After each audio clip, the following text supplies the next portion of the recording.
Hello, good morning sa tanan. Welcome back again to our channel, Manang Abit channel. Ayun guys, may gulay tayo ngayon guys, para sa agahan natin. Meron kasi akong inihaw na bangos, tira kagabi. So sabi ni Donnie magsabaw daw. Yan. Dahil hindi pa namunga yung mga kalabasa natin dito, so nagbili muna si Donnie ng kalahating kilo ng kalabasa para lang may maigulay tayo. Magandang umaga sa lahat natin dyan, sa lahat na mga viewers natin. Magandang umaga po. Welcome again to our channel, Manang Abit channel. Sorry po na hindi ako maka-upload araw-araw kasi dahil sa sitwasyon ng cellphone natin na mukhang on and off yung cellphone natin. Pagtiyagaan lang natin guys. Pero pag umana na dali-dali tayo pag video. Sana hindi dito mag-off. Iwan ko ba? Yung yung tawag yan, yung chargeranan niya sa dulo. Siguro sira na. Pinatingin ko pa naman doon sa bayan. Pero dalawang araw, tatlong araw lang yun, sira na naman. Hindi siguro nila mabuti mag-ayos. Pero sige na lang, babaan lang yung pasensya natin guys, kasi pagtiyagaan muna natin dahil wala pa tayong tawag dyan, puli. Magtiyagaan muna lang tayo hanggang musurrender na yun yung cellphone natin. Wag naman sana, parang may akong malingaw guys. Tapos natin nahiwa yung ating mga sangkap guys. So, tapos ko na din hinugasan. Ilagay na natin ito sa ating kasirola para natin saing na natin.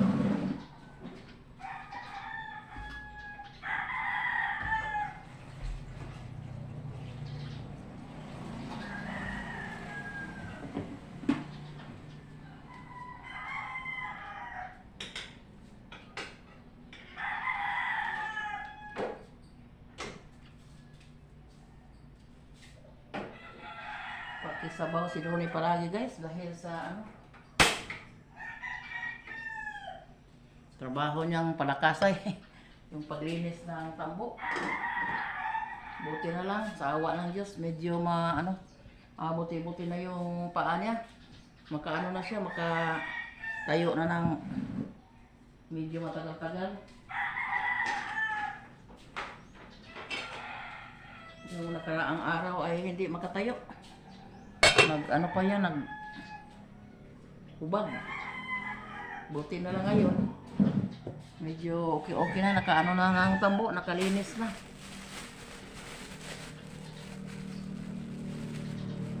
Ayaw gud ang Panginoon guys. God is good. Kasi dahil kami na lang dalawa dito nagtrabaho. Kami na lang dalawa nagtulungan dito sa mga gawain namin dito. Di pwedeng huminto guys kasi paano na lang yung mga pangailangan, mga bayaran. Meron pa kami yung mga bayaran na makina sa tubig, hindi pa namin natapos pagbayad. 4 na buwan pa yung bayaran.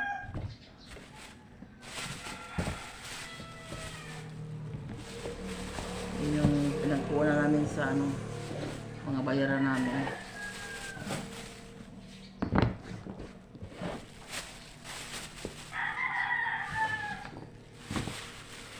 Taga lang tayo guys. Hindi pwedeng iwanan yung kunting hanap buhay kasi yun yung ano ko sa mga anak ko noon hanggang ngayon. So kailangan alagaan natin ng mabuti yung ating kunting hanap buhay, parang hindi wala. Mahirap na kung walang piso dating kada araw guys. Kahit matumal ngayon yung walis tambo, gawa lang kami ng gawa kahit unti-unti lang para may makukunan tayo ng kunting sisilyo. Kahit mahirapan na sa paglako yung pinsan kong si Danny, pero laban pa rin. Awa naman ako sa kanya guys kasi matanda na. Matanda na yun sa akin. Mag 59 na yung pinsan kong si Danny. At saka ako mag 58 na yung guys, Ginoo guys, karong November 30. Mag 58. Ang tanda na guys. Sige lang. Hingi lang tayo sa Panginoong Diyos na bigyan tayo ng malakas pang pangatawan para makapagpatuloy tayo sa ating mga ginagawa araw-araw. Buti na lang uminit na yung panahon. Pero may banta na bagyo. Sabi sa kanina, balita kanina na sali daw yung signal number 1 yung Visayas ngayon. Kaya kahapon mainit pag umaga pero biglang umulan, buhos yung ulan pagka tanghali. Kawawa naman yung nanggibilad ng palay. Saglit. Biglang bumuhos yung ulan. Buti na lang kami nakauna sa pag-ani. Hindi pa kami naabutan ng ulan. God is good yun. Kasi tapos na kaming nagbilad ng mga palay namin.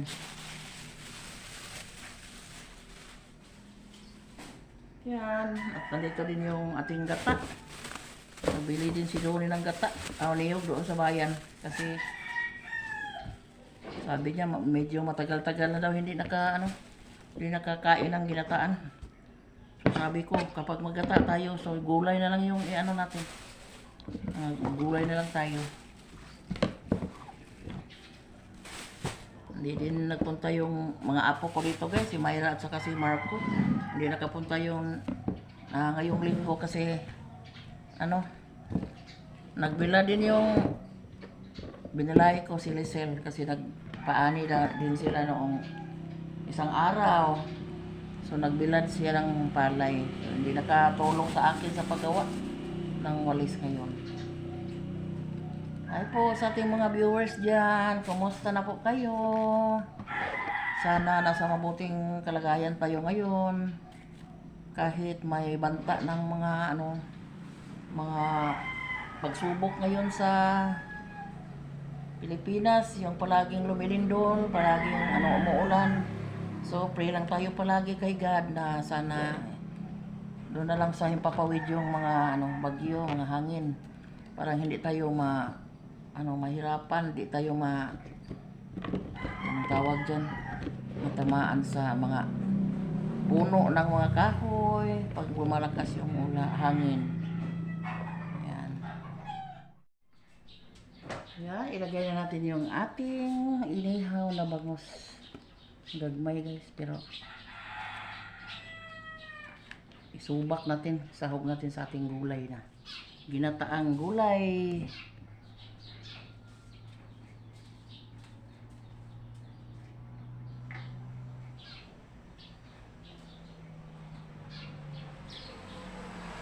Tatlo lang yung ilagay natin.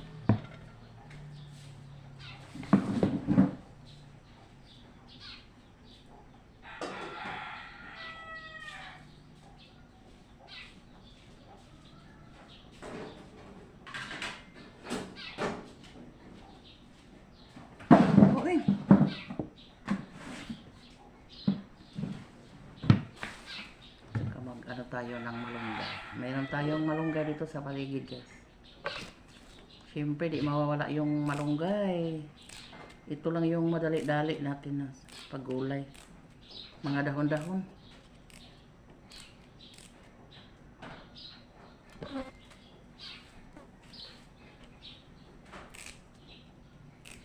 Complete nutrients yung ano guys, yung malunggay. Lalo na yung ginulay ko, kalabasa, opo, talong. Meron pa tayong okra. Yan. Kompleto.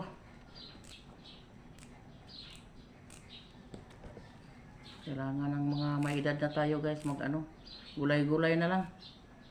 Hindi na tayo masyado yung mga ano, mga manok, agoy. Yung manok pala.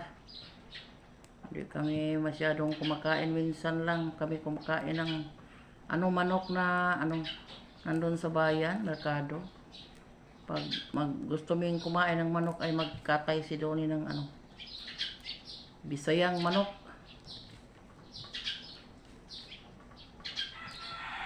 Yun talaga yung masarap. Lalo na pag umulan. Pero mga ano pa guys, hindi pa masyadong malalaki yung mga ano namin, mga manok namin. Siguro pag December pwede na yun.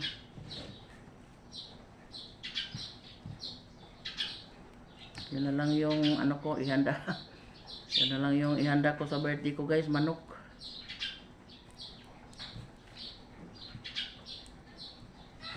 Ano lang, alaala lang sa ating kaarawan ba. Tingnan natin.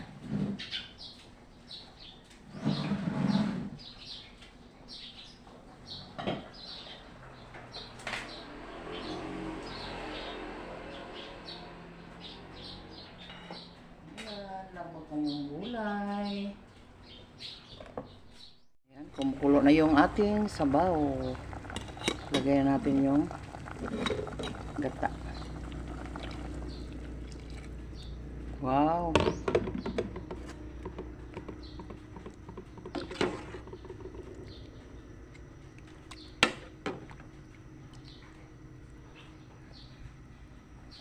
Sarap higupin yung sabaw guys. Paborito ni Donnie yung may sabaw palagi. Dahil sa kanyang trabaho na palaging pawis. Takpan na natin. Tawagan natin si Donnie ng naglinis ng tambo.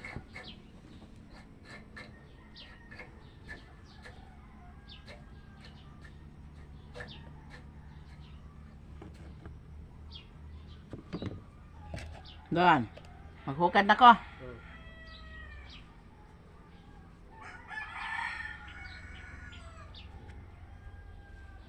Ginagawa ni Donnie.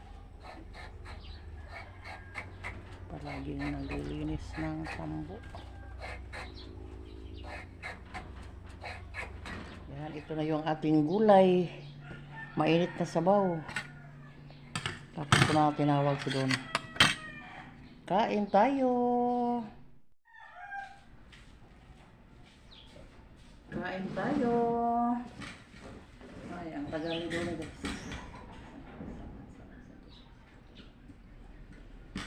Lord, salamat.